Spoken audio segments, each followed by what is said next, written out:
Baik, selamat malam Pak Joni. Izin, saya Abel Natanael Utapea dari kelas J6D NPM 202224350045. Di sini saya akan mempresentasikan aplikasi buatan saya untuk tugas besar mata kuliah pemrograman web lanjut. Di sini saya membuat aplikasi penerimaan siswa baru. Nah, NPM saya belakangnya 5. Baik, izin, di sini saya akan mempresentasikan aplikasi yang sudah saya buat. Oke, sudah terlihat.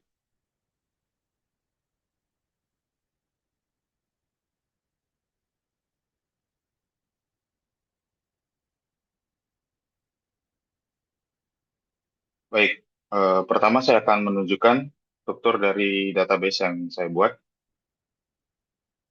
Di sini saya membuat database dengan nama penerimaan siswa baru, yang di mana ada 4 tabel, yaitu teacher, students, report scores, registration. Table teacher ini berisikan ID, NIP, name, gender, birthplace, birth date, phone, email, address, PTT, updated at. Selanjutnya students dengan field ID, name, NISN, email, phone, birth date, gender, address, created at, dan role. Report scores ini berisikan ID, student ID, subject, score, grade level, semester, academic year, created at, updated at. Registration ini berisikan ID, student ID, registration, status, dan marks. Saya jelaskan satu-satu fungsi dari table ini. Fungsi dari table teacher. Table teacher ini akan menampung data guru yang akan diinputkan oleh admin sekolah tersebut. Jadi intinya table teacher ini untuk menampung data guru. Selanjutnya table students. Table students ini untuk menampung data siswa yang akan mendaftar, register, ataupun akan didaftarkan oleh admin. Nah, table students ini berelasi ke registration. Fungsi dari table registration ini adalah untuk menyimpan data status dari siswa tersebut. Apakah siswa tersebut statusnya pending? Pending itu berarti belum diterima maupun belum ditolak. Apakah statusnya sudah diterima, accepted, ataukah statusnya sudah reject atau ditolak oleh pihak sekolah. Report scores. Report scores ini akan menampung nilai rapot siswa tersebut. Entah itu nilai rapot yang akan diinputkan oleh siswa ataupun nanti akan diinputkan oleh admin. Jadi report score ini akan menampung data nilai rapot per siswa yang berelasi dengan ID siswa tersebut. Baik, di sini saya akan mencontohkan dulu kita login sebagai siswa. Saya daftar di sini landing page. Saya membuat halaman landing page-nya. Di sini saya menggunakan Bootstrap untuk landing page. Berikut kodenya, landing page. Ini halaman depannya supaya seperti website-website sekolah pada umumnya. Baik, sedikit saya putar ke belakang. Di sini saya akan menjelaskan struktur folder dari codingan saya. Ini ada beberapa folder. Pertama, folder assets. Di sini untuk menyimpan CSS. Lalu ada folder controller yang menyimpan config atau koneksi. Ada partials yang menyimpan header, footer, dan sidebar. Jadi saya pecah per komponen biar lebih ringan lagi, supaya tidak berat dibuatkan di semua file. Ada folder reports di sini yang untuk form raport yang akan diinputkan oleh siswa ataupun admin. Ada students untuk form menginputkan data diri siswa tersebut. Students ACC ini hanya menampilkan data siswa yang sudah di-ACC oleh pihak sekolah. Teacher menampilkan data-data guru, form CRUD, data guru. Di sini ada halaman dashboard, halaman index, login, logout, dan register. Baik, ini halaman landing page-nya yang tadi kodenya sudah saya berikan. Ini adalah halaman daftar atau register, daftar siswa baru. Kodenya itu ada di register.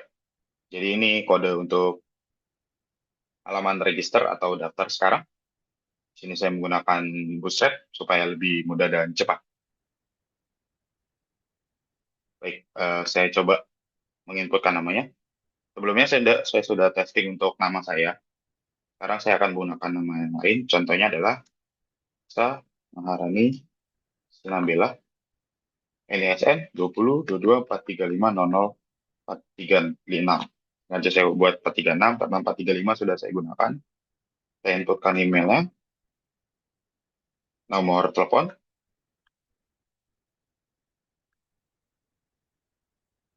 kita inputkan tanggal lahir, kita asumsikan saja di lahir hari ini, jenis kelamin perempuan, alamatnya Bekasi. Role, di sini ada pemilihan role untuk nanti hak akses yang akan didapatkan ketika sudah login. Di sini saya akan memilih siswa, karena admin sebelumnya sudah saya buat, jadi akun admin itu hanya boleh satu. Saya klik daftar. Baik, pendaftaran berhasil dilakukan. Silakan login. Bentar.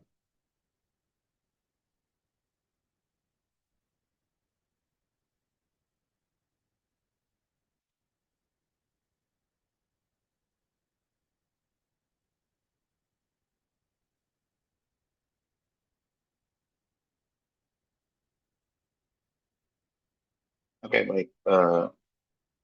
Selanjutnya saya akan login. Ini halaman loginnya. Untuk kodenya ada di sini. Login. Selanjutnya saya akan login. Namun sebelum login, kita cek dulu apakah di database student study sudah masuk data Aksa Maharani Sinambela yang sudah diinputkan. Kita bisa lihat di browse. Ya, sudah masuk Aksa Maharani Sinambela.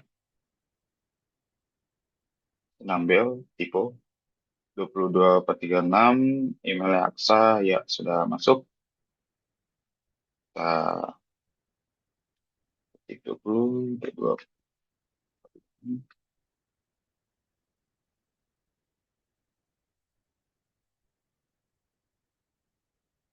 Nah, masuk. Di sini halaman dashboard yang akan memanggil nama dari user yang sedang login. Selamat datang di halaman dashboard. Halaman dashboard itu ada di sini, dashboard. Dia hanya memanggil nama user tersebut dan selamat datang di halaman dashboard. Selanjutnya, siswa tersebut akan menginputkan nilai rapot yang nanti akan menjadi bahan validasi oleh admin. Apakah siswa tersebut layak untuk diterima di sekolah tersebut atau tidak. Kita inputkan nilainya.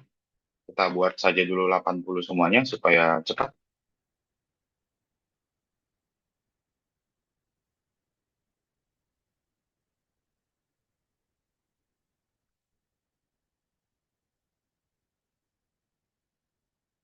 Untuk kodenya nanti akan saya jelaskan untuk form nilai rapot ini.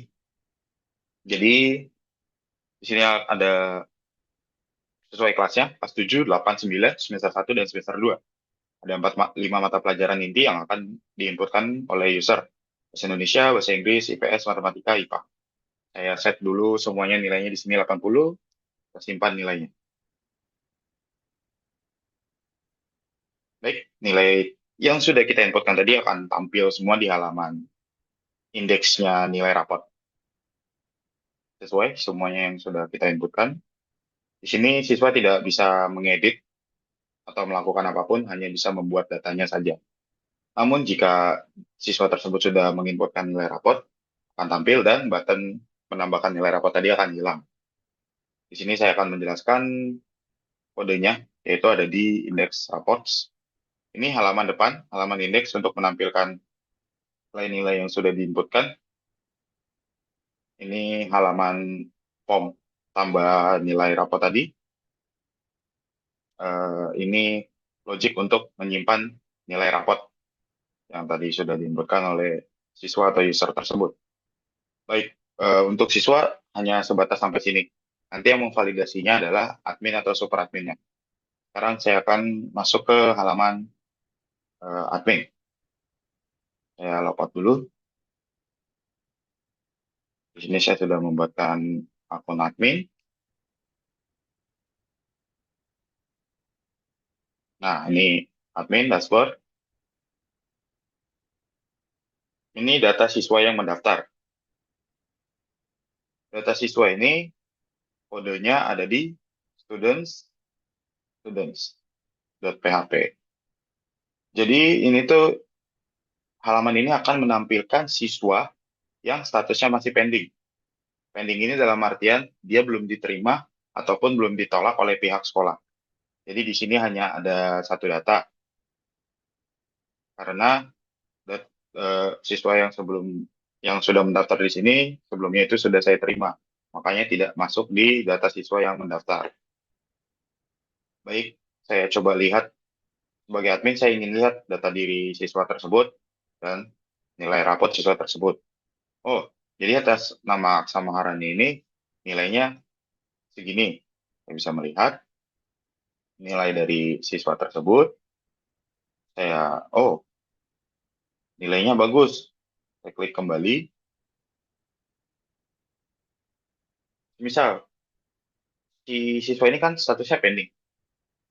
Berarti dia tuh belum diterima ataupun belum ditolak. Saya hapus.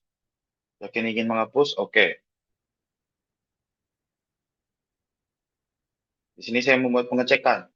Jadi status siswa yang masih pending itu tidak boleh dihapus. Karena dia itu belum diterima maupun belum ditolak. Kodenya itu ada di reject. Salah. Ada di delete. Jadi ketika siswa itu tersebut statusnya pending, data tidak bisa dihapus. Maupun statusnya ACC, yaitu tidak boleh dihapus karena siswa tersebut sudah diterima. Kalau untuk halaman lihat data diri siswa tersebut beserta nilai rapotnya ada di sini.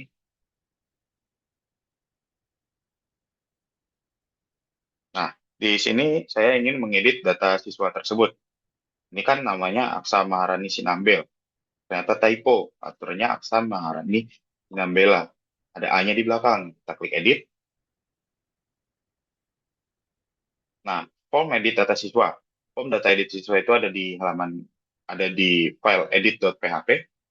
Ini untuk codingannya, logic beserta tampilannya. Kita perbaiki sama Rani Sinambela. Bekasi 1, alamat Bekasi 1. Nilai dia semua 80. Sekarang kita ubah nilainya jadi, beberapa nilainya kita ubah jadi 81. Kita simpan.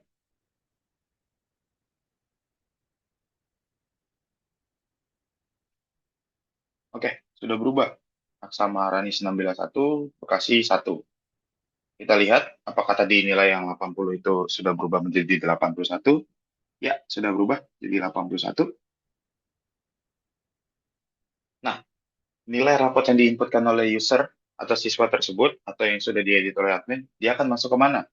Dia akan masuk ke halaman report, maaf, table report scores. Kita cek. Si Aksa Maharani tadi itu ID-nya berapa ya? Oh, ID-nya 15. Kita cek di sini yang ID studentnya 15, student ID-nya 15. Tidak ada di sebelah number of row kita buat 500.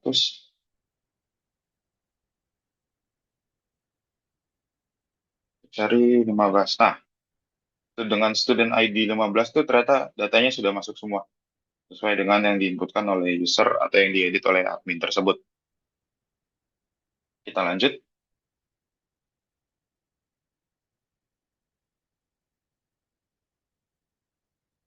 Selanjutnya di sini kita akan menerima si murid ini. Di sini ada terima, ada tolak. Berikut logiknya untuk terima ada di acc.php. Logiknya sederhana, set statusnya itu jadi set. Kalau ditolak, berarti set statusnya jadi reject. Ini saya terima.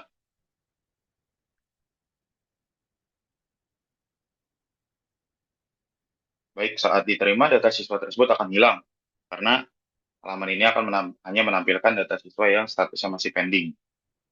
Nah, data siswa yang sudah diterima tadi akan masuk ke menu data siswa yang keterima atau yang diterima. Nah, kebetulan di sini saya sudah menerima dua siswa atas nama Aksama Ranis Nabila 1 dan atas nama Abel Nathanael Tapea. Nah, data siswa yang diterima ini logiknya atau halamannya ada di student ACC. Di sini saya hanya menampilkan yang status registrasinya itu accepted. Jadi di sini hanya menampilkan data siswa yang sudah di ACC. Baik, saya akan menjelaskan fitur yang saya buat selanjutnya itu ada seperti yang bisa dilihat ada show, showing, ada search, ada pagination. Kebetulan paginationnya ini di set 10 data. Di sini hanya masih dua data, makanya paginationnya belum berfungsi. Di sini saya menggunakan fitur dari jQuery, yaitu data table. Kita lihat di footer. Nah, di sini saya membuat data table yang saya panggil kelas maupun ID-nya. Jadi saya tidak perlu query-query lagi untuk fitur searching, untuk fitur pagination, dan fitur showing. Jadi saya sudah menggunakan library-nya jQuery data table. Saya contohkan, saya ingin mencari nih yang namanya Abel. Maka akan muncul saja yang namanya Abel. Kalau masih dua data atau tiga data masih mudah ya. Kalau misalnya nanti siswa yang sudah diterima itu ada ribuan, akan sulit mencarinya. Di sini saya mencarinya akan lebih mudah, bisa berdasarkan nama, NI, maupun NISN. Saya contohkan berdasarkan NISN, maka akan muncul. Itu juga berlaku untuk data siswa yang mendaftar, juga bisa melakukan fitur searching, pagination, dan lain-lain. Baik, selanjutnya adalah data guru. Di sini data gurunya, kebetulan saya sudah membuat satu data guru. Kita akan inputkan lagi data guru selanjutnya.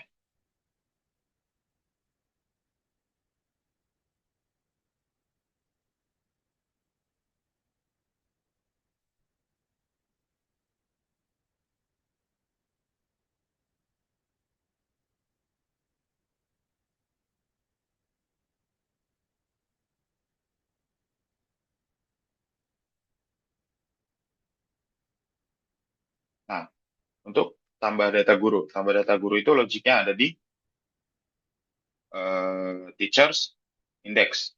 Indeks ini untuk menampilkan data gurunya. Lalu add teacher ini adalah form menambahkan data guru. Baik, di sini kita coba tambahkan dulu data gurunya.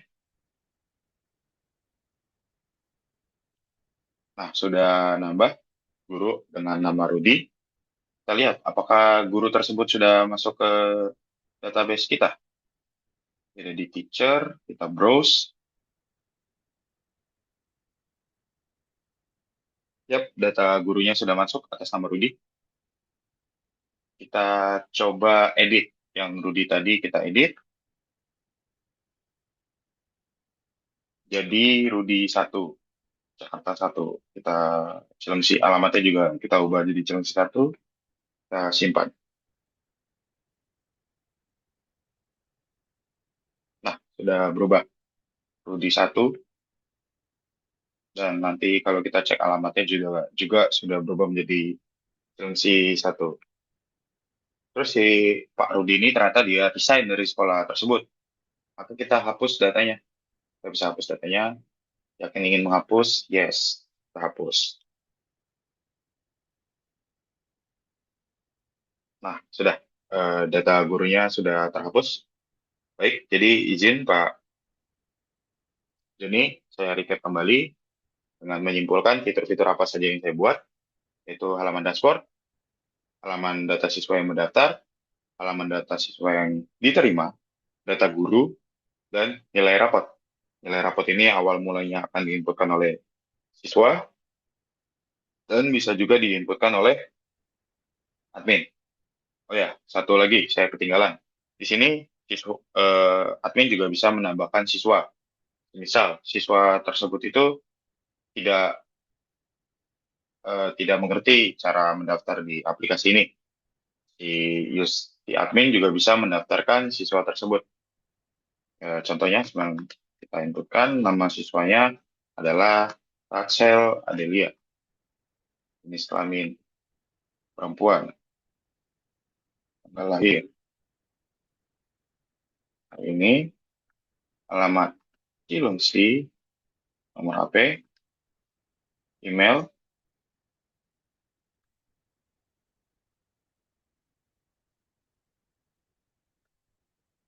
Ya, eh, akun si siswa tersebut akan dibuatkan oleh admin.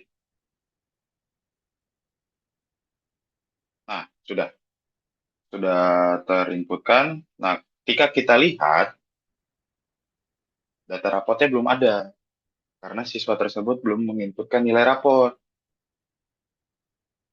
Ada dua cara. Kita bisa ke nilai raport. Maaf. Akunnya sudah dibuatkan nih oleh si user, oleh si admin. Ada dua cara, yaitu diinputkan oleh user atau diinputkan oleh admin. Jika diinputkan oleh admin, sebenarnya belum bisa diinputkan oleh admin karena hanya siswa yang bisa menginput. Jadi ketika siswa sudah menginputkan, admin bisa mengeditnya. Contohkan, sini kan kita sudah membuat akun dengan NISN berikut dan dengan nama berikut. Coba kita login. Ini kita logout dulu. Kita login. Kita copy saja. Masuk. Nah, sudah bisa nih. Akun ini yang tadi dibuatkan oleh admin. Nah, si user ini menginputkanlah nilai rapotnya. Kita input dulu aja sembarang.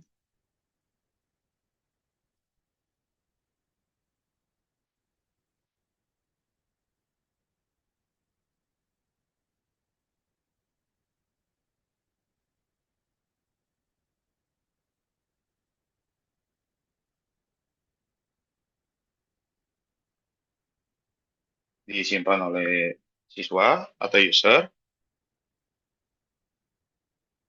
Nah, sudah diinputkan. Sekarang kita cek.